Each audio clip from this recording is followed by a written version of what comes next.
Hello, people on Twitch. I'd imagine Crowboy will show up any second. He's always first. There he is. Hello, everyone. Hi, Crowboy. All right, perfect. Called it. I know. All right. Hello, everyone, and welcome to Bonus Pod, the companion podcast of the MinMax Show. My name is Haley McLean. I'm the community manager for this lovely community known as MinMax, and this is the bonus podcast every week where we talk about kind of whatever we want to. It doesn't necessarily have to be timely or nothing, and today I'm joined by Kelsey Lewin. Thanks, Kelsey. Hi. How are you Happy today? to be here. I'm good. I'm way more tired than I should be. I got enough sleep, but I've been like actually having to hit the energy drinks today. So Oh, that's dangerous. You know it's what? just one of those Mondays. I've started melatonin recently, and my dreams have been whack. I don't know if you're a melatonin user. Have you ever? Not found in that? years. Maybe I should try again. I had I had like 12 dreams last night, but they all were so hyper detailed that I can remember exactly, like all of them I can remember exactly. There was one where I was trying to escape prison with a mud monster and he kept chucking mud onto the ground and I didn't know why. But then later on my subconscious revealed to me in a dramatic twist that it was because he can teleport to mud and that's how he got out. And it made me think about Ooh, this how sounds like a cool video game. I know, but I was like, whoa, isn't the subconscious crazy that it just invented a twist in my brain that even I didn't know was going to happen? I was like, whoa, that's good writing. And it's like, okay, cool. That's just my brain. I I love when my dreams have like genuinely good storytelling. Yeah, and you're kind of impressed and you sort of want to write them down, but then you might be the next Stephanie Yeah. Meyer with the Twilight series, so maybe not. We'll wait, not do it. Do you have any like recurring things that happen in your dreams, like recurring themes or situations? Oh my god, zombie nightmares. I have them really bad and they're so stressful Ooh. because it's always my family's in danger or something. Like one of them, my sister was in a cell actively turning and I was trying to get to her and I had to like watch her turn into a zombie. It was so scary. Oh, they're the worst. I wonder what that I always want to know like I don't necessarily believe that like all dreams are just, like your subconscious fears or whatever or, what you really believe or are afraid of, but like I do think the recurring ones probably are. I think So so. I wonder what that means you're afraid of. Zombies, I think, just in general, because I am Just zombies. terrified of zombies. What about you? Do you have recurring dreams? Yes, mine is always that there is a piece of machinery, usually like an elevator or an escalator or something like that, that is like super broken, and I am the only person that seems concerned that it is super broken. Oh, Um, and like I'll get in an elevator that's like clearly not working correctly, and everyone else is like, everything is fine, Kelsey, what's your problem? And then it does start like breaking, and we all plummet to our deaths and stuff. And yeah, so some like I don't know the fear of people not the fear taking of you seriously. gaslighting. I'm not Yeah, not exactly. sure what it means, I have but that yeah, kind of I have feeling that too. one all the time. Yeah, like people aren't listening to you and you feel crazy because you're screaming at them and they're like, it's fine. That Yeah. happens to me too. Also, I can fly and I fly around like crazy and I do awesome. And then someone's like, okay, show me. And then you're just like, huh! And you like can't Oh, fly you can't do anymore. it. That's also, what's that the meaning of? I've imposter syndrome maybe? That's the underlying message. Who knows? Yeah, dreams are fun to talk about. Isn't that the faux pod? Never talk about your dreams. It's like really boring. I think it's fun. I think it's fun. I guess it's boring if like you had a boring dream, but I don't Yeah. know. I think dreams are fun. I think so too. But we have a lot to cover today, and we're very strict on our hour today because in at 9 p.m. my time, but 7 p.m. CT for everyone else, Michael Huber is hosting his very first Trivia Tower. He's been a guest on Trivia Tower before, but he's going to be hosting the very first one, Michael Huber vs. Allies. So we have to be out of here right on the dot at the end of this hour, so we're going to be strict. Last week we talked for an hour and I think 35 minutes, Charles and I just talk. Oh my gosh! So it can get away from us. So we're gonna be good about it. We're gonna finish on time. So today, Kelsey, I was hoping we could talk about two topics. The first, I really liked hearing you talk about Palworld on the podcast last week. I think you are the most rational-minded person when it comes to the quote-unquote Palworld controversy. You'd never know it from the internet. This is the one week where I did not read the comments, even though I really wanted to know. I always like reading the comments, and I like we had a really great discussion about the new Like a Dragon game. Yes. And I was like, well, I do want to read the comments for that, but I really don't want to read The what Palworld people ones. think I think about Palworld. So Yeah, so I wanted to I wanted to look at Palworld again really quick one more time from a legal lens for two reasons. The first reason, Nintendo came up with a statement, so that's pretty interesting and a different twist, and a lot of people thought they were going to completely ignore this and not ever address it at all. So I think that's kind of interesting. And then the second reason and is I would love to hear. Oh, sorry. No, go for it. You were I was going just to gonna say say something nice I about would me. love to hear. I would love to hear the actual lawyer say what that statement means, as opposed to what everyone on the internet is so convinced it means. Yes, and that's the second point is we did a TikTok clip from some of the stuff I was talking about last week. I was talking a little bit about the fair use test and parody things. So just a heads up for people listening and might not get the context. I'm an actual IP lawyer. I'm called to the bar. So we're gonna talk about it again. Everything is just for informational purpose. Nothing is legal advice. We're just talking about it for a fun way. But yeah, Nintendo, come on. Nintendo, I'm not your lawyer. Stop calling me. But I saw a lot of people confused about kind of not just what I was saying, but in general, like what they would be suing for in this case, which I think a lot of people got confused about. So I think we could talk about it quickly again. And with that context in mind of what people found confusing, because that's the thing. When you talk about the law, you think you're explaining it, and then you read the comments, you're like, oh, I didn't explain that part right, because look how many people are confused. So I think it might be fun to go back to it again. And then the second topic is I really wanted to talk to you about the Yakuza Like a Dragon series, because I started Infinite Wealth. I've never played another one. I love it so far. I'm having so much fun, but I'm wondering, because I'm only 4 or 5 hours in, I'm wondering if I should backtrack and start at another place and then come to Infinite Wealth. So I'm really excited to get your opinion on that, since you're such a scholar in the industry. Quickly before you move on, though, have you played everyone? No. I was just about to say I'm kind of a fraud, though, because as much as I absolutely love this series and I am like trying to catch up, I have played 1 all the way through. I have played most of 2, but never quite finished it. I've started 0, and I've started, I can't remember if it was 4 or 5 now, but that's a lot of them. Like, I've actually, and I did Gaiden. I completed the one that came out like last year. Okay, yeah. Like a Dragon Gaiden, man who erased his name, but that's not like a mainline one. So I guess my point is, I'm a little bit of a faker here too. And then obviously I played through all of 7. I love 7. Yeah. That's the first one in the Ichiban saga, which is now what we're in right now. So I'm still catching up. I am late to the party too. I am just super into it now. So cool. Okay, well that's a good place to be. You still have played infinitely more than I have played, so I'm excited to hear your takes on that. So yeah, what did you think about Nintendo's statement, Kelsey, when you read it? Did you think this was going to happen? Did you think they were going to talk about it again? So okay, first of all, was it Nintendo or was it Game Freak? Or was it the Pokemon Company? Point. Let me look that up. I'm fairly certain it was Nintendo proper, no? I thought it was the Pokemon Company or Game Freak. So we should probably get our facts straight on that. Pokemon Company. The Pokemon Company. Yeah. So for context, it is kind of a weird, and I think Ben talked about this in the podcast a little bit. It is kind of a weird situation over there where like Nintendo doesn't outright own Pokemon. The concept of Pokemon is shared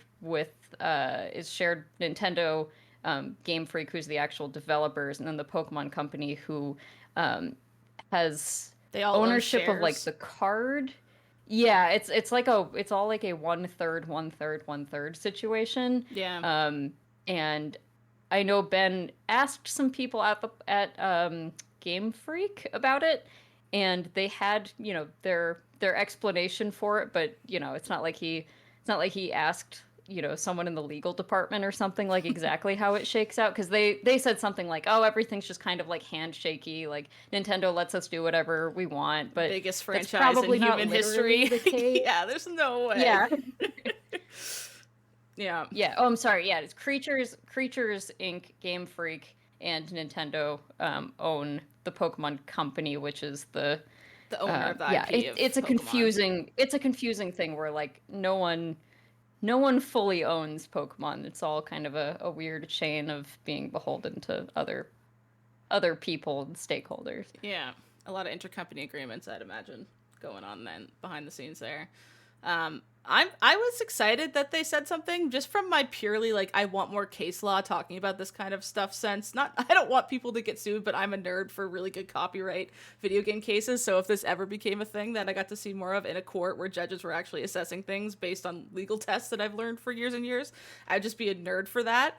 And I saw a lot of Yeah. people like mad, well, I think what's so interesting about this is it's so divisive. Some people are like, finally, competition for Pokemon. Scarlet and Violet was so janky. I've been playing the DLC recently again. It's so janky. It's embarrassing. Like, I can't. Yeah, oh, absolutely. Yeah, People. there's absolutely no argument against Game Freak needs competition and clearly Yes. needs to step their game up. Like it's been bad and they've been coasting and they're the only company that can really get away with that and I think that Exactly. sucks.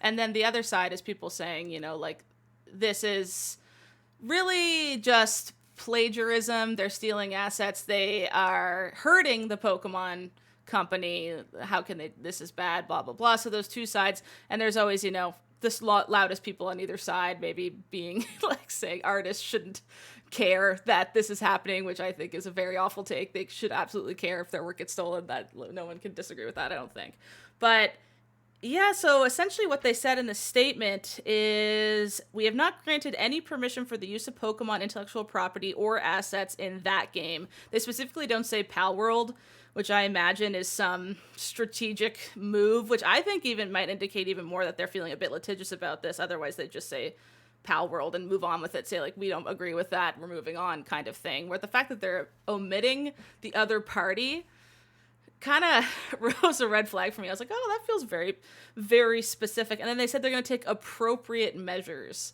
which who knows what that means for Nintendo because they're so litigious in some things, they're not litigious in other things. You know. Yeah, can I ask a lawyer question real quick? For this is one of those things where again it feels like the internet is such an expert on, and I'm certainly not. Yeah. The thing that I keep hearing is that because they are making a statement now, and they didn't make a statement earlier / haven't already issued a lawsuit, means that they're not going to. That can't possibly be the case, right? Like you can No. decide way later. You can just because something may have been on their radar and they decided this isn't worth it at first doesn't mean that new information can't come out and they can change their mind, right? Like Yeah, no, this of isn't a course. cut and dry. There isn't like a statutory limitation period for when you can enforce your copyright. People release YouTube videos, accumulate millions of views, and then Nintendo takes it down, even if they were happen to find it if there's only 10 views on it beforehand because it flagged for them because that's how the technological protections measures work on YouTube and stuff is they'll say this has your IP in it and they can choose whether to take it down or not. Sometimes they might wait and say whatever and then realize it's a bigger issue later on and say okay, probably because so many people were bringing attention to this one and not another Pokemon or little monster catching game like Temtem or something. No one seemed to care about that one because it was pretty different. Yeah. But the fact that this one sold, what are we at, 7 million, 8 million copies in a week or something like that, and all the And controversy around it. I assume it's like you've got obviously just the sheer economics of it, right? Like that's going to be one argument for trying to enforce your IP, but also just like how I don't know how much they believe is truly enforceable or like fightable on their end. Yeah. Like I haven't really looked at all the Temtem monsters, but seeing ads for that game, there was never a point where I was like, "Oh, that's just That's a Lucario." Pokemon. Yeah, they're like so similar that it looks like nearly identical. And I think that's where the confusion thing happened with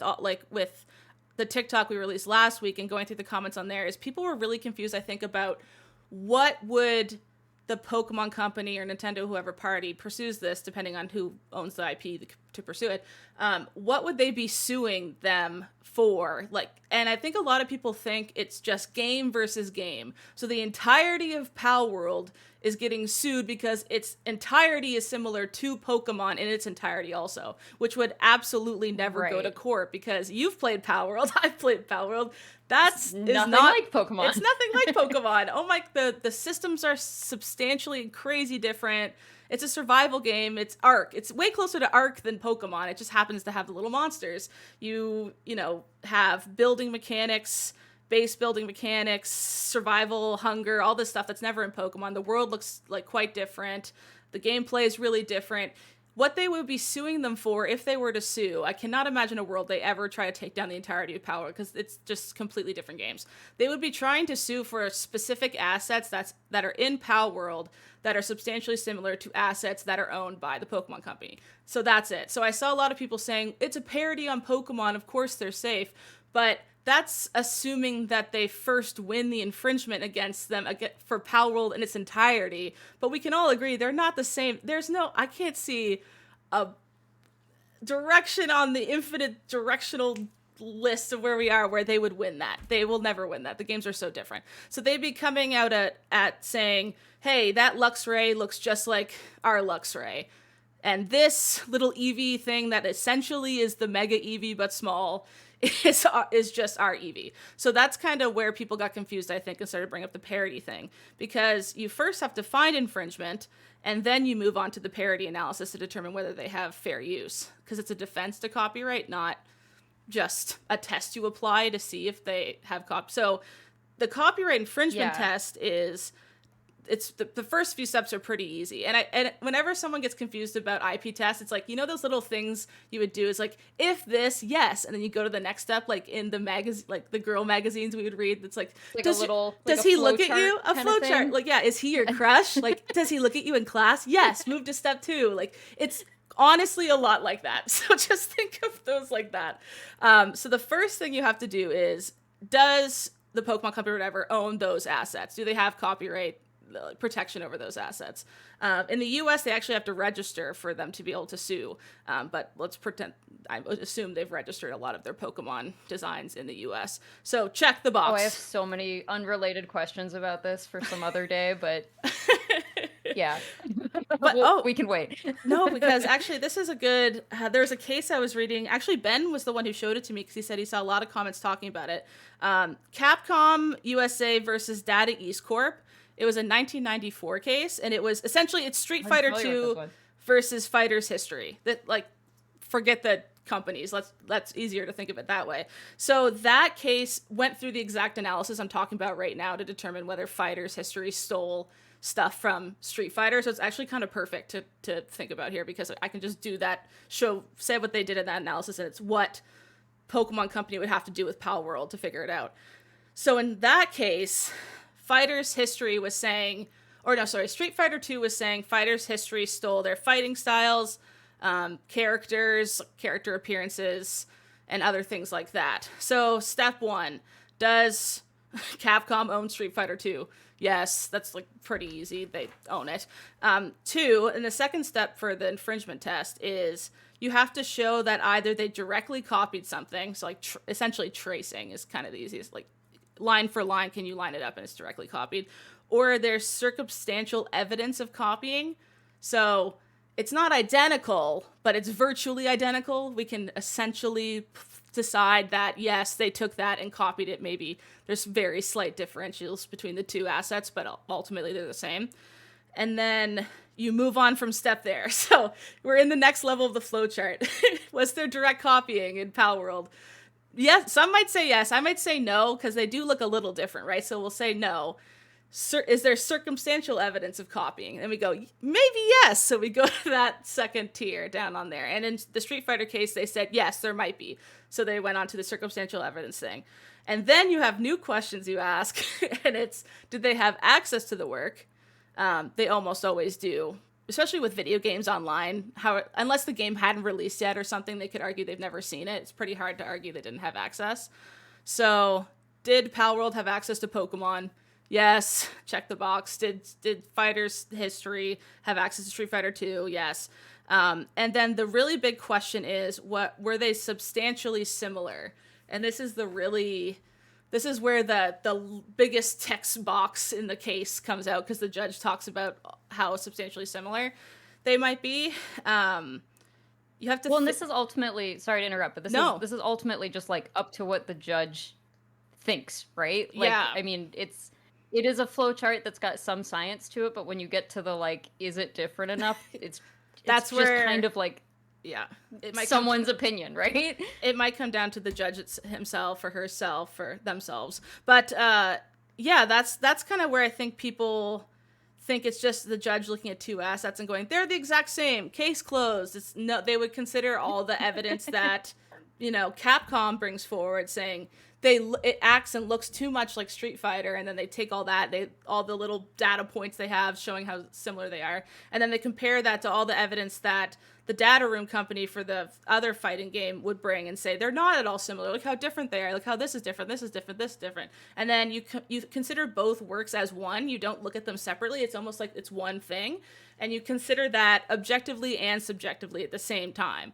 So there's all is to say that it's very specific and complicated tests that happen here that meticulously get built out piece by piece, one by one, to determine whether two things are similar. And it's not just, does it look the same, yes or no, move on. In that case, which was interesting, was they did say that some of the characters and the moves were copied. They could see that they were copied, but they weren't copied enough for it to be substantially similar, so there wasn't an infringement. AKA, they did enough to them to change it that it wasn't considered infringement. But then there was other things that they couldn't even consider part of that analysis, like they were saying control sequences, so the way that someone punched or something was infringing on Street Fighter 2, and they said you can't really copyright a punch. That's just a utilitarian function. That's just a thing happening. It's like if Zelda tried to copyright a jump when Link jumped or something. It's like, no, well, all games need to have a jump. That's what's fun about it, is jumping around. I hope you choose Zelda for the jumps. I know, even though only like one game has jump, or Breath of the Wild. There's like 2 Zelda games. I mean, there's more than that. But it's like if Jumpman, back in the Jumpman days, copyrighted jumping in a video game. It's like, no, you can't do that. That's an idea. That's not a protectable form of expression. That's just an idea. You're supposed to protect expressions of ideas, not just an idea. So they didn't win on those cases, and even though some things were copying, they weren't substantially similar enough to warrant copyright infringement. And only if they did find infringement, would they move to the parity analysis. So say they were like, yes, they're the exact same, you copy this, then Street Fighter or Fighter's History would then say, okay, but in our defense, we're just making fun of them, and then maybe the parity thing would come into play. Hang on, can you, as your defense, be like, no, it's not the same, and then when you're caught with it being the same, be like, oh, yeah, but it was on purpose? That doesn't sound right. That's such a good question. That would probably come down to a lot of strategy behind litigation. Like, you might want to frame your language going into it if you really think you're going to lose, and there's a lot of arguments for substantial similarity. You might go into that argument prefacing that, but look at how silly we made it, or try to sprinkle in parody language, so that if you get to the end and you still lose, you're like, but it was silly, like we talked about. You probably have to really strategize. But that's such a good question, because they seem antithetical, right? It's like either they're the same or different, or they're the same and we're making fun of them. Yeah. Someone in chat had a question that I do want to address, because I don't 100% know the answer to this. Is that these are both Japanese companies. In both in the Palworld versus Nintendo, or whatever, whoever is the actual suing party, if it goes to that. Yeah. And for both Data East and Capcom are Japanese companies as well. But this was a U.S. lawsuit. Obviously, these games are sold in the U.S., so I assume that has a lot to do with it. But I don't actually know. Like, do these cases, are they normally happening like simultaneously in different countries, or why here? Is copyright law just easier to enforce over here than That's called in Japan. it's called forum shopping. So when you could potentially go to a bunch of different jurisdictions for your issue, whether it's because where you're located, where the infringer's located, where your work is being circulated, where your work is registered, there's like a bunch of different things you could argue for where something should be argued.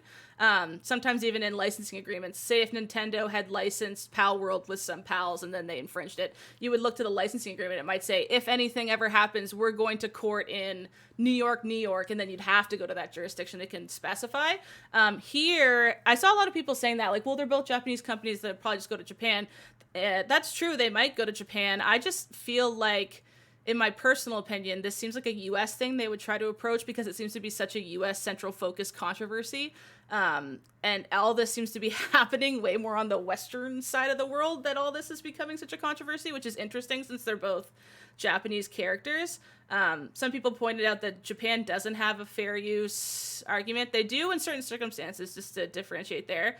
But you know, they might decide to come to a specific court in the U.S. because they're particularly copyright friendly. And they can choose what state and what have you, right? Like there's a state in Texas, the District Court of Texas, that is the most patentee friendly court in the world, essentially. And everyone from Japan comes to Texas to litigate their patent issues because they are way more likely to win in Texas because that's just what happens there for some reason.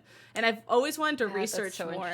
Yeah, I've always wanted to research more about what's going on at the District Court of Texas that all the patentee friendly cases get, you know, approved, like get the winning side is always the patent holder. What's going on there? They ended up it was some insanely high percentage, like 60 something percent of all patent cases in the US were getting seen in Texas. Which, why there? Like of all the other places, and it's because they just tend to win there for some reason. There's some combination of state, local, federal, and then the judges maybe laws all coming together to make it so more patentee holders are winning there. And another thing that's interesting too is Japan doesn't have statutory damages for copyright infringement, but the US does.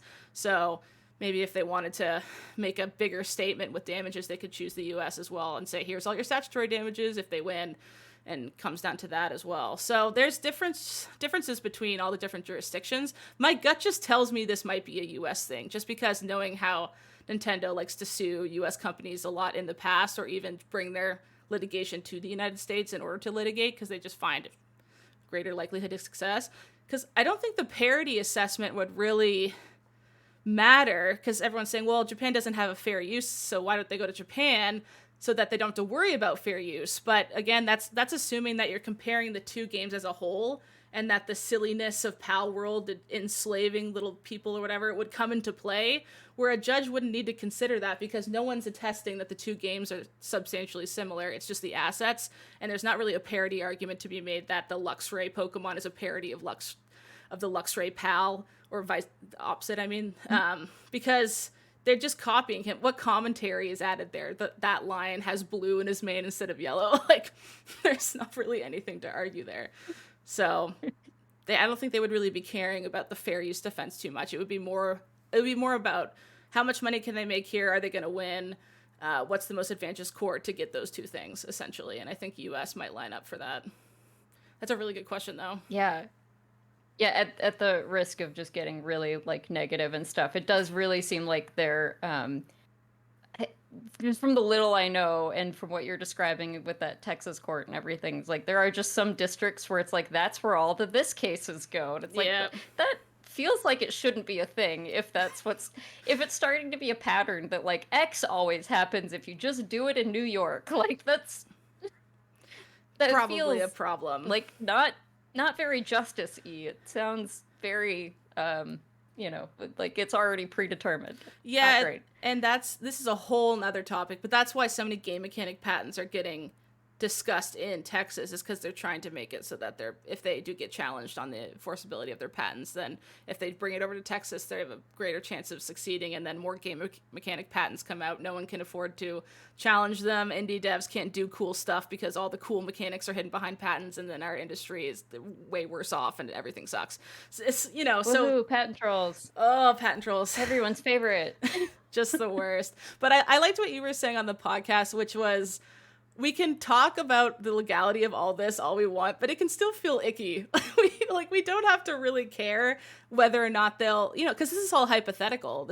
I'm just talking about if this happens, then this might happen. You know, we don't actually know if Nintendo's ever going to do anything will come from this. But we're allowed to say, it doesn't feel good when you can tell a company kind of just took something, copied it, and now is making millions and millions and millions of dollars. That doesn't feel good. Yeah, and I think like just from a nerdy standpoint, I'm with you. I'm like very interested to see how this shakes out. I think it is an interesting case.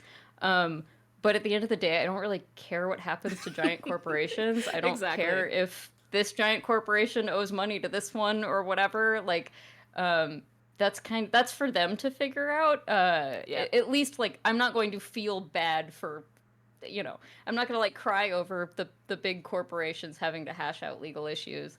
Um, and yeah, like I'll say it again. I'm just not a huge, like, I'm not a big punch trees for resources kind of game player. Yeah. Survival games are not really my jam, so it is not like it is not like that Palworld is bad. It's that I'm not really into that kind of gameplay already. Seems like it's probably a very good survival game. But yeah, like I think it would just be easier for me to get into if there weren't. It's distracting. There are parts of it that are just distracting to me because I'm like, that's just the same as that other guy, and that doesn't feel great. Yeah, like, do you think if we would be talking about this at all if they were little robots that did things and you didn't? No, Yeah, if and that's all it was. some of their characters are very original and they're Mm-hmm. very cute. Yeah. And I don't even think some of the ones that are like, I got a little blue penguin, and like, yes, Piplup is also a little blue penguin. That guy didn't really look like Piplup, though. No. Like, that is a different creature. They both happen to be blue penguins. That's fine. And then there are others where it's like, yes, those are both just, uh, bunnies that look athletic and have the same fur and like there's certain things where I'm just like, that one I can't really ignore though. Like, that just is that Pokemon. That's kind of Lucario. That's kind of Luxray. That, yeah, like, it's a bit more Yeah. obvious.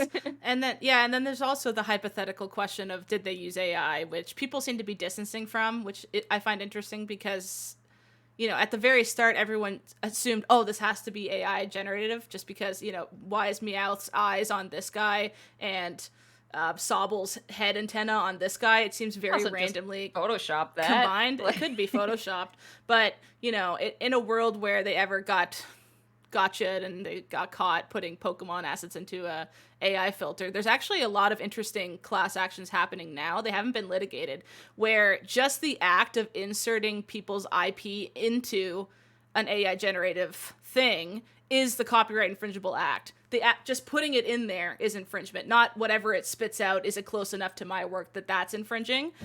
Which I think would be a really interesting precedent to set, because then these AI systems couldn't just pump their databases full of other people's art, tag it with their names so that other people could say, draw me X in the art style of X, and put that person out of work, right? Because that ends up being infringing in of itself, but then you'd have to wait for the specific user to execute that function to have the infringement happen. But if just putting it back there to later infringe things is the infringement, that could stop a lot of that right at the source.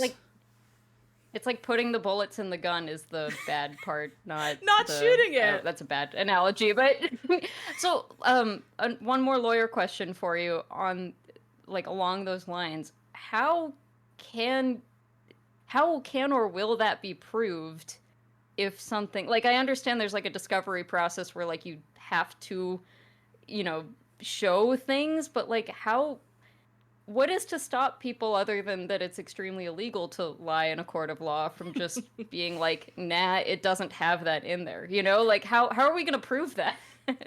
Yeah, that would be part of the discovery process where, so if Nintendo was suing them for infringement of just specific assets only, which I think is the only thing they could ever do, they would say, okay, give us all the information you have on how you created these assets. So that would be part of the collection of information relating to it, because they need to determine whether direct copying happened or circumstantial evidence copying happened. And then from there, is there a substantial amount of it that was copied? And you learn that not just by looking at the two things, but seeing how they were made. If there's a bunch of footage of the artists sitting there with the models side by side with the Pokemons and like editing it so that, that would be a much more easy to argue thing. Not to say that maybe that company, when all this started getting a little bit feisty, uh, maybe deleted some old stuff before a lawsuit actually happened, because it's illegal to delete evidence once the lawsuit's ongoing. There's actually a really funny Better Call Saul thing where he's trying to sue old folks home for misappropriating funds of the residents, and before he's able to hand them the lawsuit papers, you can see that they're like deleting files as quick as they can, because they know as soon as they actually get delivered the lawsuit, then they're not allowed to delete anything. So he sees them doing it, he's like, hey, he's like trying to stop them, and they're like shredding things as quick as they can. So it might depend on jurisdiction. I don't know if that's the same everywhere, but once there's an active lawsuit going on, they wouldn't be able to just go delete all the evidence they have of how they made those assets, if there was some nefarious background stuff, like maybe they did use AI or put Pokemon stuff. But Pokemon probably doesn't know. I don't know, maybe they do know that. Maybe they have enough insider knowledge of how assets and models are made that they can tell just by looking, like, oh yeah, I know what AI system they used and how they did it because XYZ. Who knows? But they wouldn't be able to delete any evidence that shows they did do that, and that's kind of how that would probably come to light afterwards.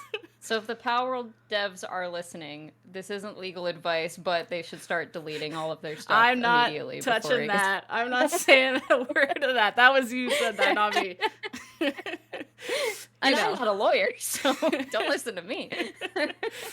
Yeah. So yeah, I think it's just, I find it really exciting when the internet cares about legal stuff as much as me, because I'm such, like, I just sit at home reading these cases and being a nerd for them and stuff. So when everyone else is like, wait a second, is this copyright infringement? I'm like, like, yes, exactly what I'm a nerd for. Except, that it kind of gets a little bit toxic on either side. Look at the comments of our viral TikTok and you'll see thousands upon thousands of them.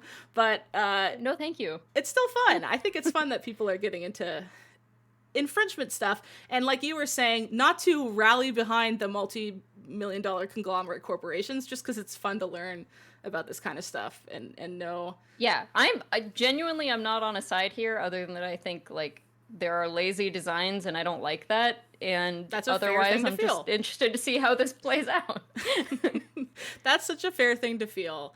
And how do I pivot? See, I'm trying to get better, like Ben, at pivoting from one topic to another. How on earth do I connect that to Like a Dragon? Well, the obvious way, and the way that my partner keeps, like, making fun of this, is that in Like a Dragon, there is a Pokemon minigame that is extremely clear parody. Perfect. Called Sujimon. That's so that is perfect. It's a monster battling minigame within, I say monsters in quotations because they're not monsters, they're people. They're literally just human beings in different costumes and stuff. But funny. It's a monster battling minigame, and there's a lot of just, like, little references to the Pokemon franchise in terms of, like, what people are named. So, like, you fight a trainer named Satoshi, which is Ash's Japanese name. I learned that from you on the last episode of Minmax. I didn't know that. I'm forgetting the name of the professor, but it's also Professor everything's just kind of like a vague reference. No, in Like a Dragon. Everything's kind of a vague reference to, like, Pokemon developers and creators. So even like Sujimon, I don't know that this is the connection, but to me it reminds me of Ken Sugimori, who is, the, like, artist. Oh, okay. So they're doing a lot of just kind of poking with that, but they use, it's an elements-based system, so there's, like, a fire type and a water type and everything. It's way less elements, and they're way more, like, kind of just, water beats fire, fire beat grass, like, little triangle kind of thing going on. Yeah. But it's a turn-based little monster battler thing, and you add monsters to your party by asking them nicely to join you and giving them a little gift that essentially focuses, or it's like a Pokeball, like you have, like, a common one, and then you have, like, a better one that has a better chance. Why do I love having that? Them join your want party. To play that full-fledged game. I'm on the I just beat the third gym, quote unquote, in that.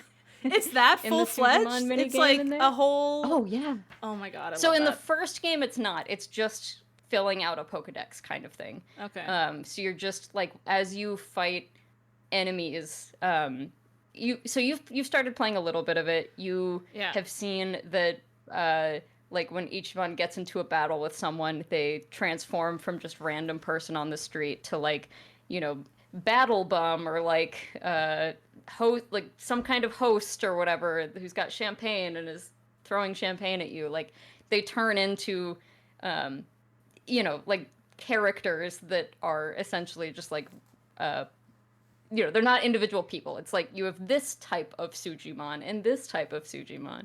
Um, yeah, it's super fleshed out and it's I love very, that. very good in this game. I haven't even touched the minigame stuff because I guess I'm so fresh to who anybody is. Even I've just been focusing on story because I want to know who everybody is. I fell in love with Yeah, Ichiban right away. He's so cute. yeah, I love the way he's handled. He's a true good, but he's not annoying, which I think must be really hard to balance because the true good, like Will in it's so Baldur's hard. Gate was true good, and I found him really boring and kind of like, okay, I get it, you're the good guy and whatever. But he's like just the sweetest little dude running around. Everyone waves at him, and he helps like he just genuinely wants to help people, and that's his character arc, and that's it. I think that's so sweet. So I fell in love with him really quick, and now I'm about 4 hours in, and I'm really liking it. But I've heard some people say that this shouldn't be the one I jump in on to start in the Yakuza series, and I want your opinion on that I really bad. agree. I'm sorry. I I agree with no, them. that's fine. You Why? should play. So I'm not saying you need to start at the beginning. Again, I haven't even played all of them and I'm having a great time. I do think like this is a direct sequel to Yakuza 7 Like a Dragon, Okay. which is the first game in Ichiban's story. Um, and I think it's very important to this. I think you're gonna get so much more out of this game if you've Okay. played that one first. And I think that like genuinely that was like my game of the year that year, I think. Or it was super up there. It's like it is a super, super good game. You're gonna have just as good of a time with it as you're having with this one. I do think rather than like learning slowly who all of these people are, kind of, I think it's better to play that game first. But it's not a short game, so I get it. How so did I shoot myself in the foot a little bit with because there was one part at near the start of the game, first hour in, he walked up to a little prayer, a place where he could pray, and I let him reminisce, and it told me what I'm assuming is the context of the plot of Seven. Did I spoil Yeah, myself a little bit? Is that going to make it a worse experience? I don't I don't think so. You're gonna like technically there's that is, a spoiler and everything, but you are going to meet those characters at least in some way very early on. Okay. And you in fact I think are going to be pretty confused as to why he has an altar for them at the beginning of that game because you're going to be like, "Wait a sec. This doesn't seem like it's going this way." Okay. Like he would put a an altar to them in his room. Um but yeah, I don't like if you're only 4 hours in, I think you're not too late. If you were like Okay. 30 hours in, I might be like, you Just know what? finish. Yeah, just finish at this point. But I think, yeah, you're gonna like him just as much, but you're going to learn why, it probably isn't surprising to hear this, but like, these are Yakuza games. Like Ichiban is an ex-Yakuza member. He did not start out as a beloved hero of Japan, as you can probably imagine, as he does in this game, where everyone likes him and everyone appreciates this literal criminal. Like Yeah. his story doesn't start off that bright. So I think you'll get a lot out of it, and you'll really be like, wow, all of this to like get to this point. And then even the some of the like party members and stuff that 4 hours in, I assume you have two party Yeah. members, right? Yeah. Okay.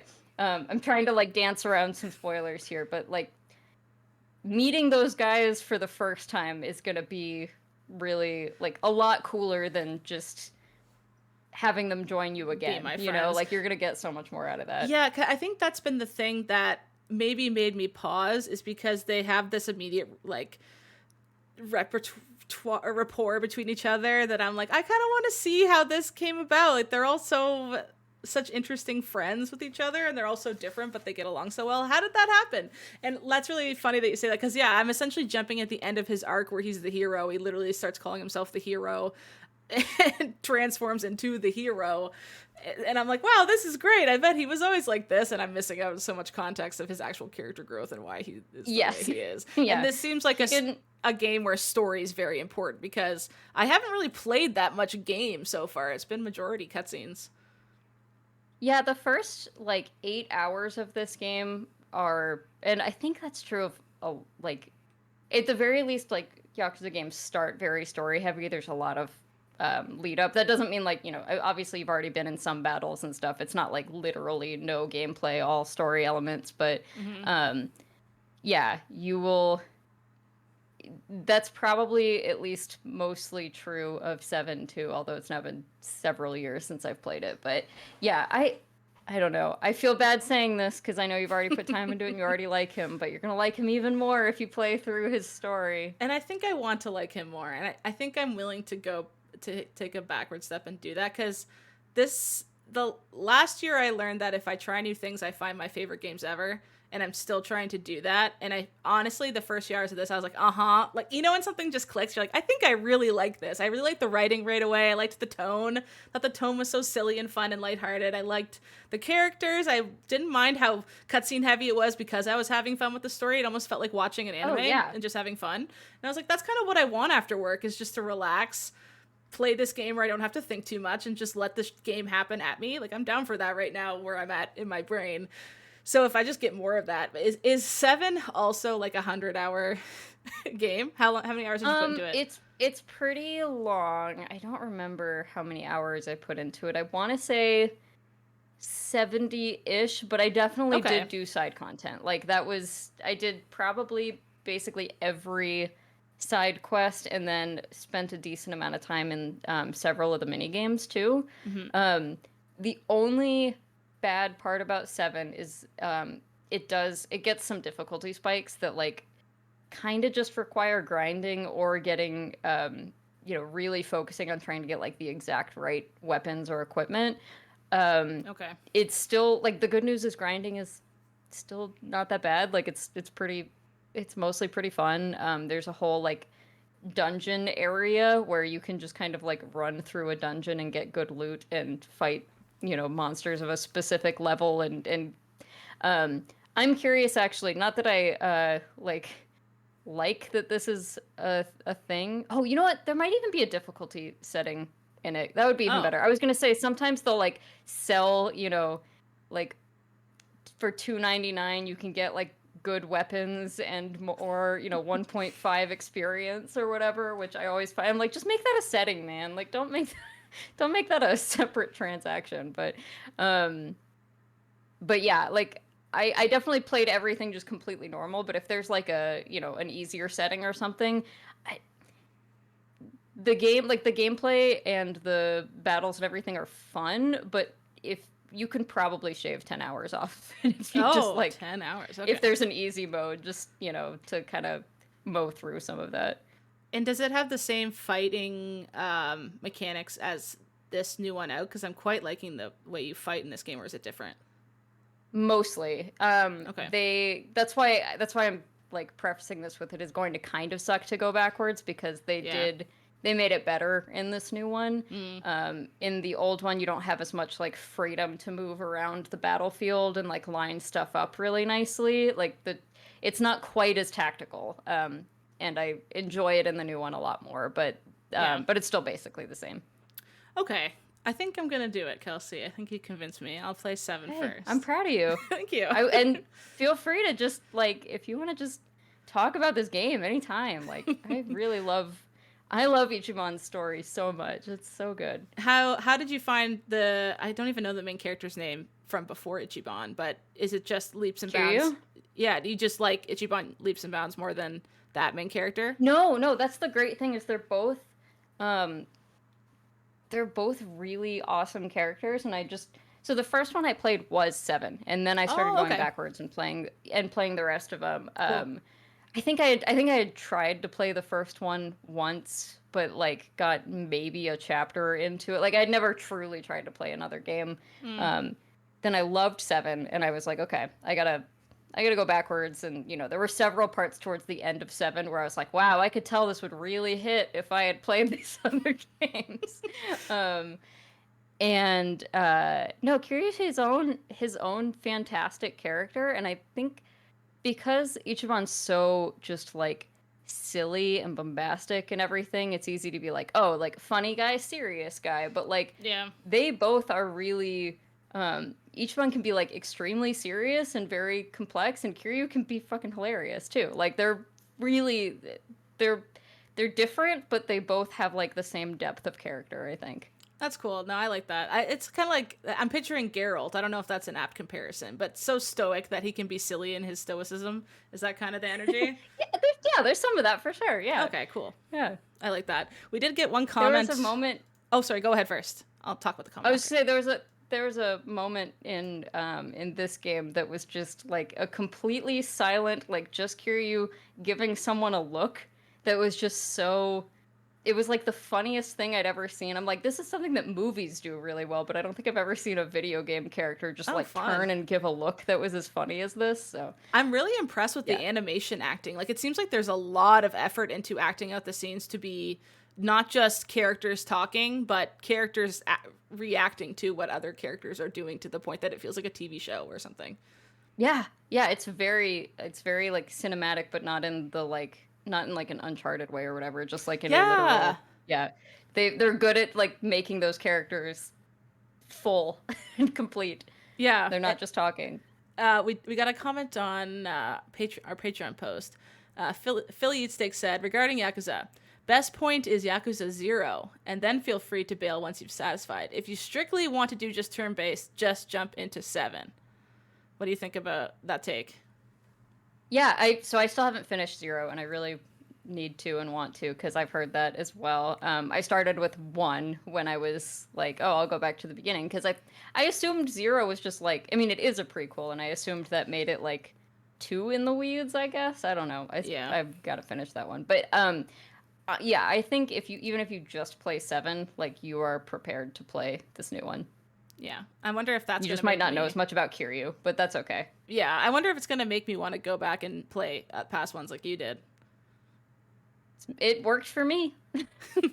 And we're at that point during the year where we're not close enough at all to end of year where I don't feel rushed. Like if I were to try this, I think in November, I would fail and not actually follow through and play 7 and then 8. Yeah, for sure. But I think with its some people in chat are saying start with 0. Seriously. 0 is legit one of the greatest games ever. Interesting. I like that people have different opinions. That's what I like about series too. You know, sometimes like with Zelda or Mario or whatever, it's like, which one's the best one? Everyone has a different take. I like when series are like that and there's not just one clear winner or whatever. Yeah, for sure. Yeah, I'm excited for that. But we have to wrap up a little bit soon because, it's Michael Huber's Trivia Tower coming up in about 5 minutes here. I was going to read, this week we have some really fun new show plus options. And I was just going to talk about them quickly before we end off the show. But I think as of right now, my favorite one is winning, so I'm excited about that. So we have Nuts for Parodies, where I would play Pissed. I was so excited when you guys started talking about Pissed on the show last week because I've never heard of that. I've always wanted to play Mist, and apparently, like, the concept for Pissed sounds actually really intriguing. Like, what if 1 million people visited this place and ruined it? Is that essentially what it is? Yeah, I love that concept so much. Oh, see, I love when there's just like the whole point of the game is to be a parody. I love that, except for that weird one PETA made about Pokemon where they showed a bunch of bloody animals. Well, that was funny. That wasn't funny. That was weird. Yeah, I didn't like when they did that. Like, we all know Pokemon would be bad in real life. We're not asking for it in real life. This is fake. Yeah, we're not actually putting our animals in balls and fighting them with one another. Don't worry. On top of Palworld episode 2, you guys would play Palworld again. I think Sarah was going to get introduced to Palworld for the first time because she was enjoying herself on vacation last week and didn't have to worry about the controversy that was Palworld. But now she's getting brought back into reality where she has to care about what Palworld is. So she could get introduced to that. Minigame Masters, which I think was a really fun one, which was choosing one of the minigames in Like a Dragon Infinite Wealth and just playing that really intensively. Is there other minigames you could point to besides the Pokemon parody one that you're really enjoying? I've been playing the island one a lot, which is it's kind of like an Animal Crossing in that you're like decorating an island, but it's more about like getting it up to standards for like specific guests. Like they'll all have different ideas of what they want on the island and Oh, trying that's to fun. satisfy them. And then also beating intruders with a baseball bat. That's always fun too. I love that. That's the Yeah. best minigame of all time. Yeah, there's also a really good like crazy taxi mini game in there. Oh yeah. There's a lot of stuff. I love that. And then the final one, which I think is winning by a landslide as of right now, but you can support MinMax on Patreon at patreon.com/MinMax with 2 N's and vote as well, is Are We Still Funny, Kayla? Which was Ben reaching out to, he won most funny in his high school yearbook, and reaching out to the girl in his grade who also won that to figure out if they're both still funny in 2024, which I would love that to win. Yeah, this is the funniest concept for a show in recent memory, and the fact that like he actually reached out to this girl he probably hasn't spoken to in over a decade and is like, "Hey, I want to see if you're still funny. Come on my podcast." Is like, and that she's down for that. Like, automatically she must be the coolest person alive because that's hilarious. I would be so intimidated. I don't think I would respond to the message from the other funny person if I got it. Not that I even came close to winning funniest person in my high school. I had like one friend in high school. I was not winning any of those kind of awards. But those are the new show pluses for this week. So someone said it sounds like a Black Mirror plot. True. I agree with that. So those are the choices for this week. I'm really excited. I think they're really good choices. I low-key could love any of those winning, just because we're in such weird place with games right now. Such good and weird games are coming out, and also Ben is going to talk to people he knew in high school that has something to do with the game industry. I just think that's really funny. But yeah, coming up in a few minutes here, Michael Huber from Easy Allies will be hosting the first Trivia Tower as hosted by him. So I actually have to hop off and go help the mods in the back end figure out how we're going to handle probably a lot more people, and a lot of people were joining the Discord today to be able to take part in that. So if you support MinMax at any tier, even the $2 tier, you can hop onto our Discord and participate in Trivia Tower, which is a monthly fun show where you get to answer trivia questions and move up and up on the Trivia Tower to maybe win a bunch of fun prizes like headphones some weeks, game codes, lots of other stuff. And yeah, Michael Huber's going to be hosting the next few of them. So tune into that if you're interested. But thank you so much, Kelsey, for joining me on Bonus Pod. Look at that. We're finishing with two minutes to spare. Perfect. We are flawless. Thanks for having me. I'm probably just going to go sit in the audience and watch Trivia Tower because even if you don't play, it's still pretty fun to watch. I feel like you do very well in Trivia Tower if you were to compete in Trivia Tower. You have to agree. I was on Trivia Tower All-Stars when they did that with like all the, representatives from different outlets and organizations and stuff. I made it to the finals. Amazing. And then I forget what it was that was like the final round, but I think it was like a screenshot that like you slowly zoom out of. It's like really those focused. are hard. Anyways, even I would have never in a million years gotten it. Like it was a game I had never played. I would have never gotten it. Oh, I wouldn't even be able to pass the first. I can't believe how fast our community answers questions sometimes. Truly, Ben will ask the question and the answer is the very next one. And then like a million come after it, but that person got it in one. They must have had it typed out. I don't know how else they do it, but it's so fun to watch. But yeah, thanks so much for joining us for Bonus Pod. This is our weekly podcast, the companion show to the MinMax show, I've been calling it. And Ben said on the podcast last week he said, so I think I'll keep saying that. Where we talk about everything and anything we want to that doesn't fit into enough time in the main MinMax podcast show. So this will be entering into this backstage pass supporters, the $5 tier on Patreon, into your favorite podcasting apps right away. And besides that, you could also join the $20 tier, the MinMax Council tier, to take part in it live in our Discord and ask questions and the like. Unfortunately, we couldn't take questions today just because we were so crunched for time with Trivia Tower happening, but next week expect more time for questions. So thanks so much, everybody, and I hope you have a fantastic night. Bye!